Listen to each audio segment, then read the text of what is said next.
Hi everyone, Joshua Kirk here with you once again, and now it's time for episode 263 of Album of the Day, in which for today's album review I'm going to be talking about a Philadelphia singer-songwriter who makes this kind of indie folk music that's, kind of out there and sort of weird, and he first sort of broke out onto the indie scene in 2017 with his debut for Domino Records titled Rocket. And I am here just now reviewing his latest album.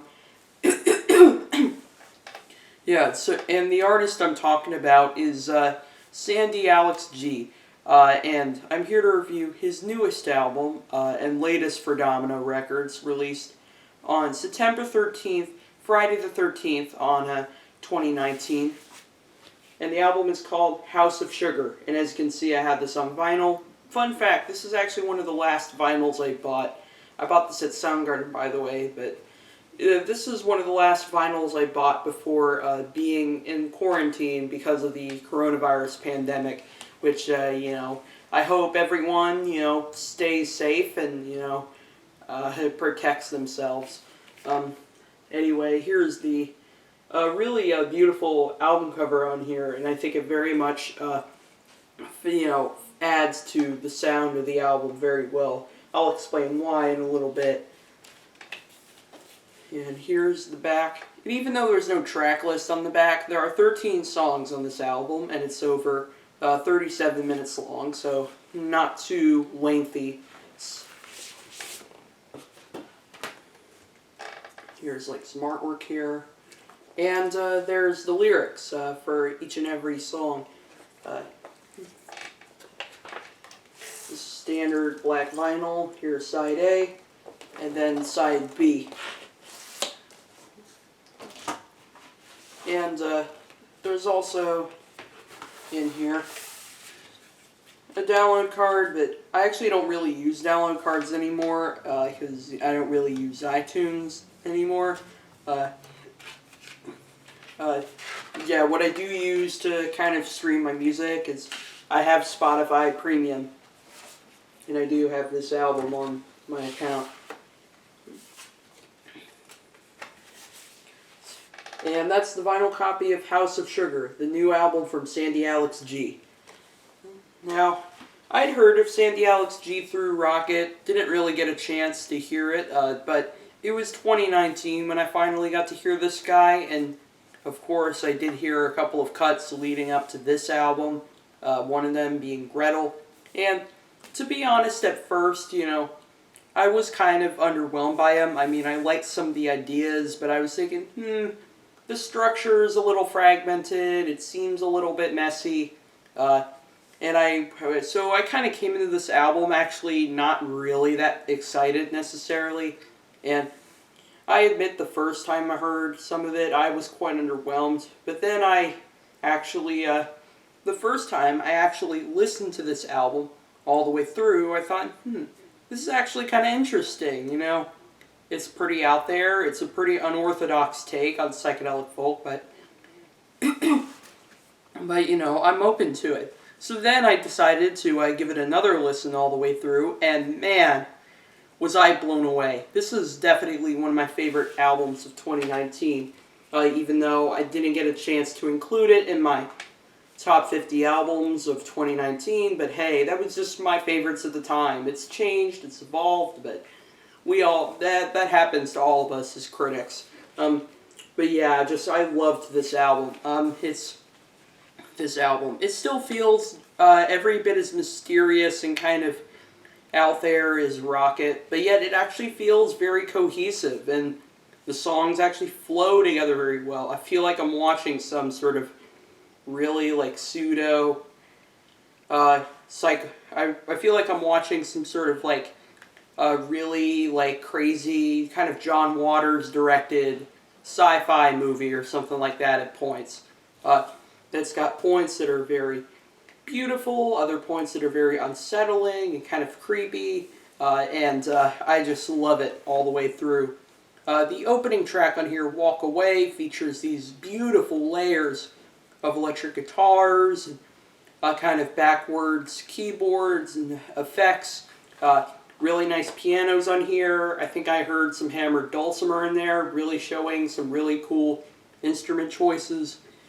And even though the song's only got one line sung throughout the whole thing, it definitely feels like still just a very fantastic opener for the record.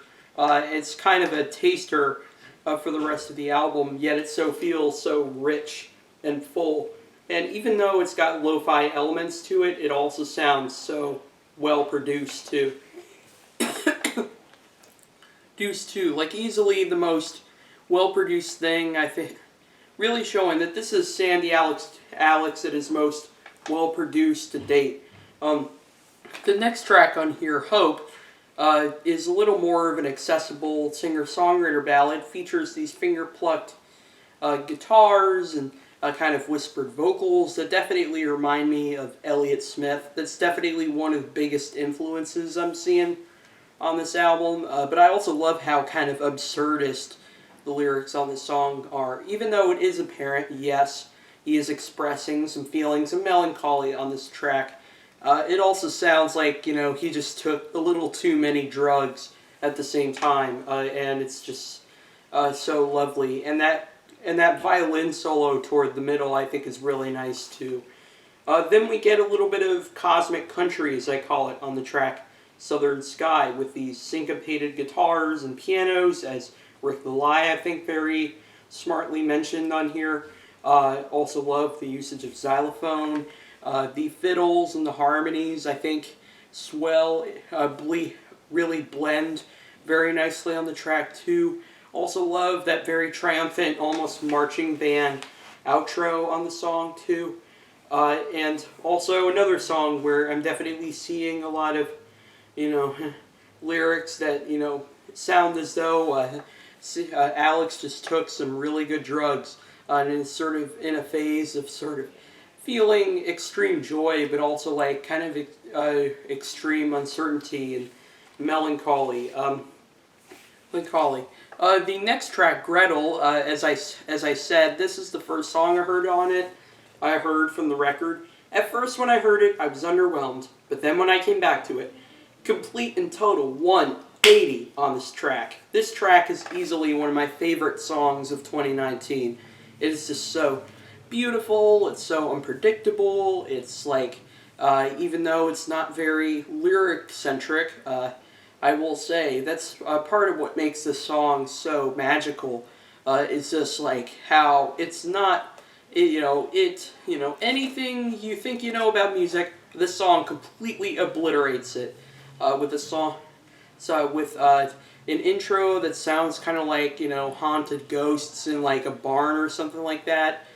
Before it eventually goes into, this very cool sort of cosmic indie folk with some very cool instrumental passages, like the way that the mandolin like bleeds into the violin, like toward the middle of the song is very nice before it eventually goes back into that very odd opening passage that definitely sounds very spooky. The next track, Taking, features some really interesting kind of in-character singing from Alex.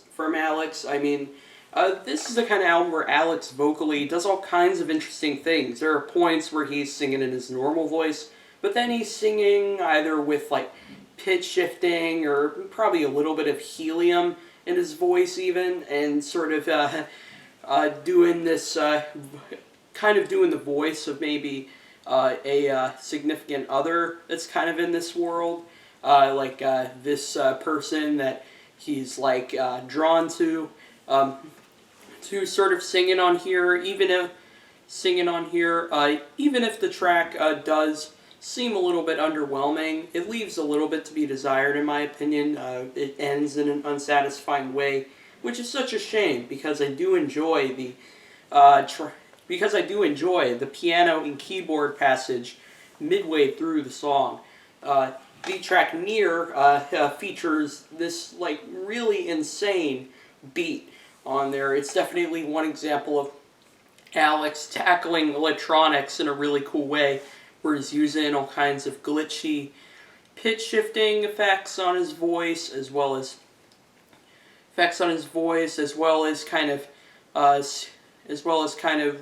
programming the guitars and the drums. It sounds like a kind of chopped up. It sounds like kind of a chopped up version of what you would normally expect from him, but it actually really works and really adds to the amazing groove of the song. And I also love his very intoxicating, "All I want is to be near you, you. I feel like I'm getting sucked into a black hole when he's singing that, and I love it. Then similar vibes I see coming from the track Project 2, which is kind of an interlude on the record. Sounds like the music, sounds like kind of the theme music for a video game, or even it's like a film score or something like that. Like, I could totally see Alex doing maybe some really strange and kind of otherworldly film score, because tracks like this, I think, show his more cinematic side very well. Really nice swells of keys. Love the very dramatic chord progressions on the track too. Even though it's an instrumental track, it still feels like just such an amazing idea. The track "Bad Man" is one of the goofier tracks on the record. Alex does this really weird, like, fake Southern accent, which sounds like on paper it would be complete trash, but it actually really works. And I just can't help but smile when, I'm jumping around to the pretty incredible beat on this track. It's like one of the most unabashedly joyous moments on the record, and I definitely wouldn't want anything less out of it. The track "Sugar," like on Project 2, definitely sounds like the kind of thing that could be a film score. I love how cinematic and dark and intense this song is. I mean, this is easily the most haunting moment on the record, even including Gretel. Gretel, love the sort of, love the kind of crunchy bass and clavinet on the song, the very colorful pianos, the sort of chipmunks, like robotic lead vocals on the song that, again, definitely give it that in-character effect. Love the swelling strings that come in midway through the song. That moment in there is just so beautiful. I mean,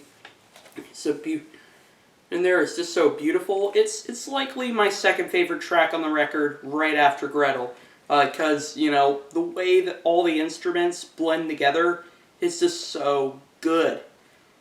Man, the next track in my arms is yet another more accessible singer-songwriter ballad on here. Definitely one of the best tracks on here, and I think it's a really perfect example of how well Sandy's songwriting has improved as he's matured. Even if his music still is not so reliant on lyrics necessarily, and also that guitar solo midway through the end really does show an example of him at the same time really trying to distance himself from the usual tropes of singer-songwriter music. The next track, "Cow," is definitely a song that does see him once again doing something more straightforward, but his harmonies on the track are just like, I am just floating when I hear them, even if there's not a bunch of crazy, batshit crazy things happening like there is for a good chunk of the album. The song "Crime" is another one of the weaker tracks on here. He kind of plays it safe a little bit on this track, and not that he doesn't on the previous track "Cow." And that kind of comes down to maybe one of my main issues with the end of this record is that it ends in a kind of safe, predictable fashion, which, I'm fine with that. I'm definitely fine with that because I definitely see improvement in this side of him. But just like I would like to, see more experimentation maybe at this point. But still on the track Crime, I do really like the colorful organs and the jaunty guitars, the very kind of cartoonish female backup vocals in the track. I think are really cool too. So again, I'm fine with him just doing a little bit of a comfort food type thing with this track. The part of this album that I love especially is just the more experimental and predictable side. But unfortunately, we do get one major dud at the end of the record with the live performance of Sugar House. First off, the mixing on this track is awful. Like, it just sounds like, it just seems like an afterthought for Alex to put a live track at the end of an already pretty amazing record. Also, there's this pretty bland and pretty inconspicuous saxophone that I don't care for at all. Also, even if vocally he seems to be really, even if his singing sounds okay on the track, and even if tune-wise it's not bad, it's just like the saxophone, the awful mixing, and even the melody is just kind of like, yeah, it's kind of gunky in my opinion. So like, still, like, I kind of get. After a few listens, I kind of get what he was going for. He's kind of going for maybe, the main character in this story of the album. Like, the main character died and then went to heaven. Is like, it sounds like him in heaven playing with a band, but just like still, this track can, go F itself, honestly. But other than that, I think this is a fantastic record. Fantastic record. House of Sugar is definitely the kind of album that isn't going to be for everyone. If you're expecting a more straightforward indie folk record, definitely, not the album for you. And also if you're expecting something with, typical song structure and, you want to hear, structure, it's definitely not for those kind of people. But if you like your folk music with a little bit of a twist and, only want to listen to indie music, if it's, just flat out interesting and really pushing boundaries, this is definitely one I couldn't recommend more. Strong 8 out of 10. It would be a 9 if Sugar House Live wasn't on there, but still, like, check this album out. And buy it on vinyl, too. It sounds freaking great on vinyl. That's my review of House of Sugar, the new album from Sandy Alex G, and I'll see you for episode 264. And once again, stay safe, everyone.